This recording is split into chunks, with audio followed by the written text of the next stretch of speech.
Stop scrolling, because what I'm about to tell you will leave you questioning everything about Tamera Mowry, her husband, and why the internet is dragging her right now. Trust me, this story is deeper than just one Instagram post. Why is Tamera Mowry being called out harder than ever before? It's not just about Charlie Kirk's death, it's about receipts from her husband's past that the internet will never forget. Let's break it down. Imagine this. A beloved childhood star posts one simple sentence on Instagram, and suddenly, the internet explodes, dragging up decade-old tweets, racial controversies, and family drama. Yeah, it's that serious. Welcome back to the Dusty News Network, where stories travel fast and conversations get real. Today's spotlight? The internet is buzzing about the Charlie Kirk situation, and reactions couldn't be more divided. Some people are mocking his death, while others argue that, whether you liked him or not, he had the right to his opinions while alive. But the story doesn't stop with everyday voices online. Celebrities and comedians have started to weigh in, and now even TV personalities are stepping into the debate. One of the most surprising names to enter the conversation is Tamera Mowry, yes, one half of the famous sister twins. For those who may not be familiar, Tamera and her twin sister Tia Mowry share the same face, but have often walked very different paths in life. Most people first met them in the 1990s when they starred in the beloved sitcom Sister. The show followed two identical twins separated at birth and reunited as teenagers, a storyline that mirrored their real-life bond and made them household names. Together, they built careers as actresses, TV hosts, and media personalities. But as time went on, their personal choices, especially in marriage and identity, shaped how the public came to see them. Tia Mowry married actor Corey Hardrict in 2008. Their relationship lasted more than a decade and was often celebrated as a picture of Black love in Hollywood. Fans admired how openly Tia spoke about race, culture, and raising her children in a world where identity matters. She positioned herself as someone deeply rooted in her Black heritage, embracing that part of herself with pride. For many in the Black community, Tia felt relatable, someone who understood and reflected their experiences. Tamera Mowry's story unfolded differently. In 2011, she married Adam Housley, a journalist and former Fox News correspondent. Their marriage was met with mixed reactions. While many fans celebrated her finding love, others raised eyebrows because of Adam's affiliation with Fox, a network often criticized for its coverage of race and politics. Over time, Tamera developed a reputation, fairly or unfairly, as the sister who was more distanced from Black culture and more closely aligned with her white husband's world. This contrast between the sisters is often exaggerated by the public, but it continues to follow them. Where Tia is celebrated for being outspoken about racial justice and cultural identity, Tamera is frequently accused of avoiding those conversations, or worse, being on the wrong side of them. That perception only deepened when Tamera and Adam moved to Napa Valley, a predominantly white community. Tamera herself admitted to experiencing racism there. She shared stories about strangers doubting she was the mother of her own children because their skin was lighter. It was a painful reminder that no matter who she married, her identity as a Black woman couldn't be erased. Still, critics argue that Tamera doesn't speak up loudly enough about these experiences. Instead, they say she seems quick to defend Adam and, by extension, some of the views associated with his former network. This is why her recent comments about Charlie Kirk's death struck such a nerve. After news broke of Kirk's passing, Tamera posted a short statement on her Instagram story. Only the demonized celebrate death. At face value, it sounded like a call for compassion, a reminder not to dehumanize others, even in death. But social media lit up almost immediately. Many Black users pointed out the irony. Tamera was urging sympathy for Kirk, a man whose rhetoric often dismissed or disrespected marginalized communities, while her own husband had a documented history of making racially insensitive remarks. It didn't take long for the comments to roll in. One person wrote, "Girl, we will never forget what your husband said about Trayvon." They were referring to the killing of Trayvon Martin in 2012, a case that rocked the nation. At the time, Adam Housley was criticized for implying that Martin's actions played a role in his own death, a stance that mirrored the talking points of conservative commentators who often justified violence against young Black men. Screenshots of his tweets have resurfaced over the years, with Adam defending himself by saying his words were taken out of context. But the damage was done. Many people saw him as someone who downplayed racism in cases where it clearly mattered. The controversy didn't end with Trayvon Martin. During the Ferguson protests following the killing of Michael Brown, and again after Freddie Gray's death in Baltimore, Adam made similar comments. Rather than focusing on the lives lost or the systemic issues at play, he criticized protesters, especially looters. He described them as opportunists who didn't deserve to be called part of the movement. To critics, this showed a pattern: deflect from racial injustice and shift blame onto the people reacting to it. That history is exactly why Tamera's statement about Charlie Kirk felt so misplaced. To many, it wasn't just about her asking for compassion for Kirk. It was about the selective nature of that compassion. Where was this energy when George Floyd was killed on camera? Where was it when Breonna Taylor was shot in her own home? Why does empathy seem to flow freely when it comes to defending controversial white men, but not when it's black victims whose lives are cut short? And this is where the comparison between Tia and Tamera becomes unavoidable. Tia is seen as someone who consistently uses her platform to highlight the struggles and triumphs of the black community. Tamera, meanwhile, is often remembered for moments like this, moments when she appears to stand apart from that struggle, sometimes even against it. Of course, reality is always more complicated than public perception. Tamera has experienced racism firsthand. She has spoken tearfully about the hate she's received for being in an interracial marriage. She has also expressed pride in her heritage. But in the court of public opinion, nuance often gets lost. People don't see her pain, they see her silence. They don't hear her defenses of her family, they hear echoes of her husband's controversial takes. That's why her Instagram story set off such a wave of criticism. It wasn't just about one post.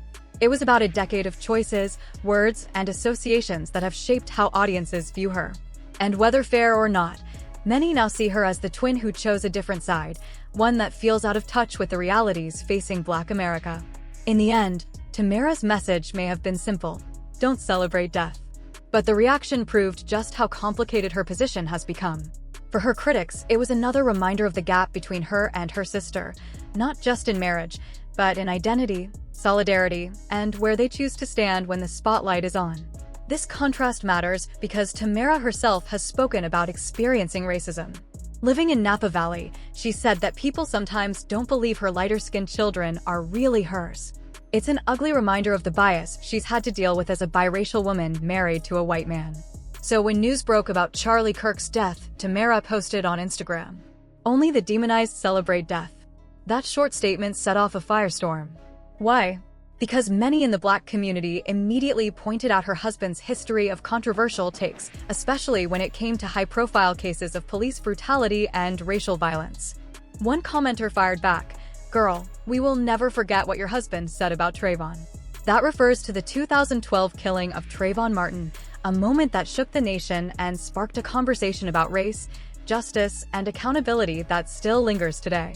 Trayvon was just 17 years old, walking home with a bag of Skittles and a bottle of iced tea when he was spotted by George Zimmerman, a self-appointed neighborhood watch volunteer.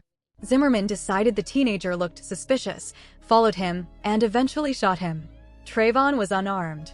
The case drew outrage because, to many, it was another example of how Black men and boys are often criminalized simply for existing. During that time, Adam Housley, then a journalist, made comments that would follow him for years. Screenshots of his tweets continued to circulate on social media, and for good reason.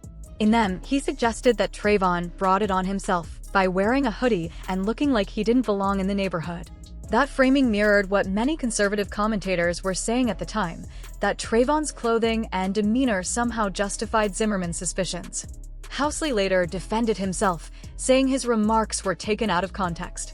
He insisted he was calling for patience, arguing that not all the facts were known when the story broke.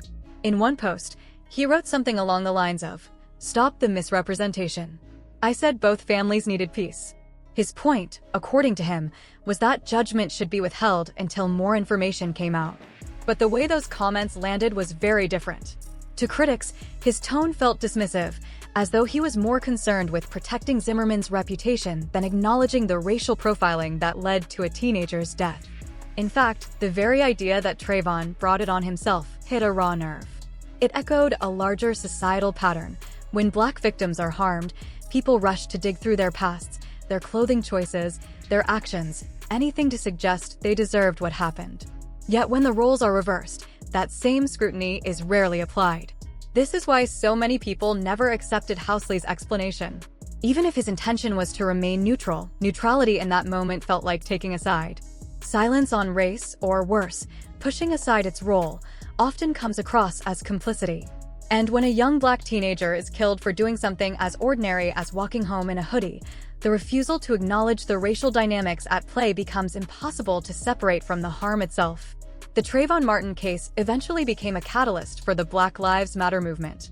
It forced Americans to confront uncomfortable truths about how black youth are perceived and how easily their lives can be taken without accountability. Against that backdrop, Housley's words weren't just tweets, they became part of a broader narrative that minimized black suffering. And this is exactly why, years later, when Tamera Mowry spoke about Charlie Kirk's death, people brought up Adam's past comments. For many in the black community, it wasn't just about her one Instagram story. It was about the painful history tied to her husband's words that seemed to excuse the killing of a black teenager while now calling for empathy for a polarizing conservative figure. That dissonance explains the backlash. It wasn't simply outrage for outrage's sake. It was a reminder of wounds that never healed, of tweets that many felt revealed the truth about Adam Housley's perspective, and of the selective compassion that too often defines conversations about race in America. And it wasn't just Trayvon.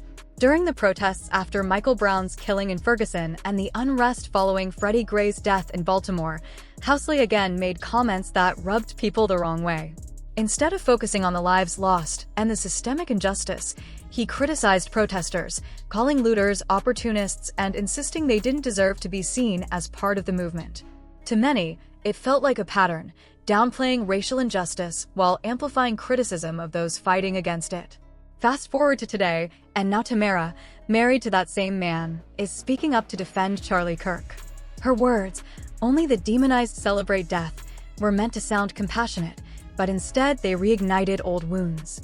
People saw it as another example of her defending white figures while overlooking the pain and trauma her own community still carries. It raises a tough question: why does grace seem to extend so freely in one direction, but not in the other?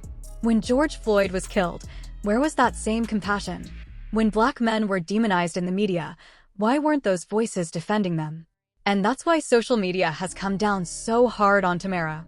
To outsiders, it may look like people are overreacting to a single Instagram story, but to those paying attention, it's much deeper than that. Her post wasn't judged in isolation. It was filtered through the history tied to her husband's words, and the way those words have sat with black audiences for more than a decade. For many, Adam Housley's record still lingers like an open wound. His comments around Trayvon Martin, Michael Brown, and other cases weren't forgotten. They're bookmarked, screenshotted, and passed around whenever his name resurfaces. So when Tamera expressed sadness over Charlie Kirk, it didn't land as a simple moment of grief.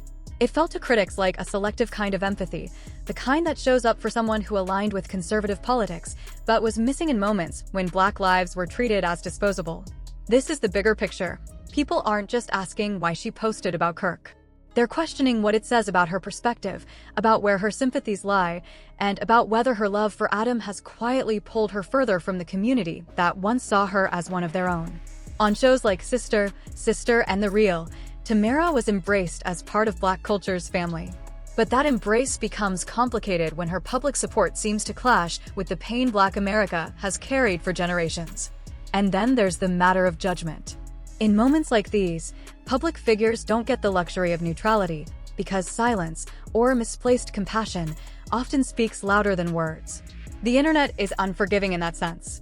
When fans see her uplift Kirk while remembering Adam's history of downplaying racial injustice, the conclusion feels obvious. She either doesn't see the contradiction, or she does and simply doesn't care. Both interpretations cut deep for those who once rooted for her. That's why this backlash isn't just about Charlie Kirk. It's about trust. Trust in whether Tamera understands the weight of racial struggles, trust in whether her empathy extends equally to all communities, and trust in whether her marriage has shifted her worldview more than she realizes. Social media is holding up a mirror, asking, when it comes to compassion, is it truly universal, or is it conditional, based on proximity, politics, or convenience? Or even about Charlie Kirk himself.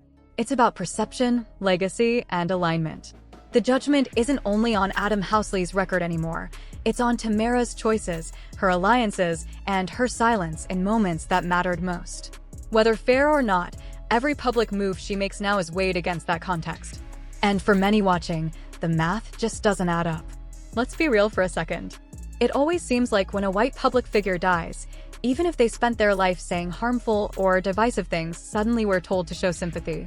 But when a black person is killed, whether innocent like Trayvon Martin or George Floyd, somehow the narrative flips. Instead of compassion, we hear excuses. People start saying, well, he shouldn't have worn that hoodie, or maybe he shouldn't have resisted. Time and time again, conservative voices, black and white, find ways to justify the deaths of black people. Look at Officer Tatum, Charlie Kirk when he was alive, or Candace Owens. The pattern is the same. If a black person dies, they dig for reasons to blame the victim. But if it's a white person, suddenly empathy flows like water, and we're reminded to respect the family and not celebrate death. That's the double standard, and it's exhausting. So here's the point. Tamera Mowry, if you're going to speak on death and empathy, you need to do it across the board. Not just when it involves white figures, but also when black lives are stolen and disrespected. Because otherwise, we already know which side you've chosen. Alright, let's move on to the next story, and this one takes us to Milwaukee. Now, Milwaukee isn't far from Chicago, and it has its struggles.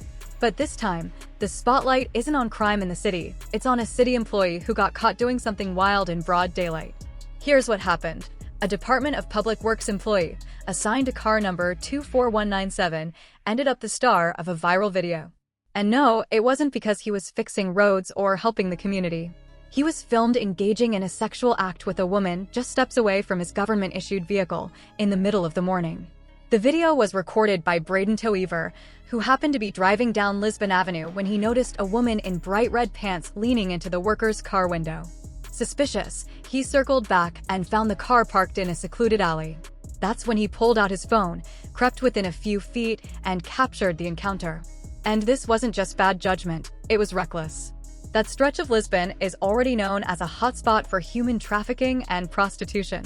While arrests of sex workers have gone down in recent years, the men who solicit them can still face serious consequences. And when you're doing it on the clock, in a taxpayer-funded vehicle, the fallout hits harder. Think about it. This man could lose his job, his benefits, his reputation, and maybe even his marriage if his family didn't know. The internet doesn't forget, and now the whole city has seen the footage. Toever even filmed the worker pulling up his pants and driving away, license plate visible. That clip has spread across social media like wildfire, leaving everyone asking the same thing. What was he thinking? It's one thing to make a mistake on your own time. It's another to do it in broad daylight in a city truck while on the clock. The ticket he may face is the least of his problems, because embarrassment and unemployment might be coming next. Sometimes, when love feels impossible to find at home, people look far away, sometimes really far away. That's what happened with one woman from Jamaica who thought she had found her dream man in Nigeria. She saved up her money, booked a flight, and traveled over 7,000 miles to finally meet the man she'd been talking to online. At first, things seemed okay. He placed her in a hotel, and she probably thought the fairy tale was just beginning. But by the second day, reality hit hard. Frustrated, she recorded a video calling him out.